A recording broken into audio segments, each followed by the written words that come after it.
MR mobile షాప్కి వెళ్ళాను. ఇక్కడ సెకండ్ హ్యాండ్ మొబైల్ చాలా బాగున్నాయి.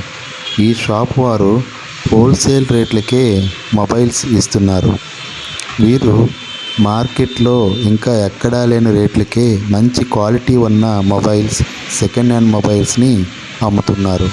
సో మీలో ఎవరికైనా second hand mobiles, mobile accessories, mobile repairing చేయించాలని అనుకుంటే తప్పకుండా ఈ షాప్కి వెళ్ళి విజిట్ చేయండి. Thank you friends.